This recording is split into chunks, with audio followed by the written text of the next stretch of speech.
रवि एक छोटे से गांव का साधारण लड़का था, लेकिन उसकी कल्पना शक्ति असाधारण थी। वह हमेशा नई चीजों के बारे में सोचता और दुनिया के रहस्य को समझने की कोशिश करता।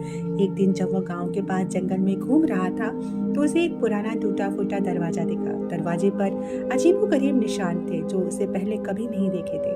जिज्ञासा से भरे रवि ने जैसे ही दरवाजा खोला, वह चमकती रोशनी में समा गया। जब उसकी आंखें खुली, तो वह एक बिल्कुल नई दुनिया में था। आसमान नीला नहीं बल्कि बैंगनी था। पेड़ पौधे हवा में तैर रहे थे और चारों ओर अजीब सी रोशनी फैली हुई थी। वहां रहने वाले जीव इंसान जैसे ही थे, लेकिन उनकी आंखें चमकती थी और वे हवा में बिना किसी सहारे के चल रहे थे। रवि को समझ नहीं आया कि वह कहाँ आ गया है, लेकिन तभी एक लड़की की उसके पास आई।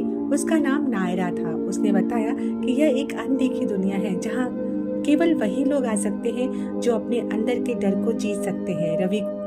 रवि को एक अनोखा मिशन सौंपा गया। उसे एक जादुई पत्थर ढूंढना था, जो उसकी और इस दुनिया की किस्मत बदल सकता था। यह पत्थर एक रहस्यमय गुफा में था, जहां जाने वाले लोग कभी लौटकर नहीं आते थे। लेकिन रवि ने हिम्मत नहीं हारी और नायरा के साथ उस खतरनाक सफर पर निकल गया। रास्ते में उन्हें कई कठिनाइयां आई, रहस्यमय राक्षस, चालाक पहेलियां और डरावनी अंधेरी सुरंगें। लेकिन रवि ने अपनी समझदारी और नायरा की मदद से सभी बाधाएं पार कर ली। आखिरकार उन्होंने वह जादुई पत्थर पा लिया। पत्थर हाथ में आते ही पूरी दुनिया में रोशनी फैल गई और रवि अचानक फिर से अपने गांव में था।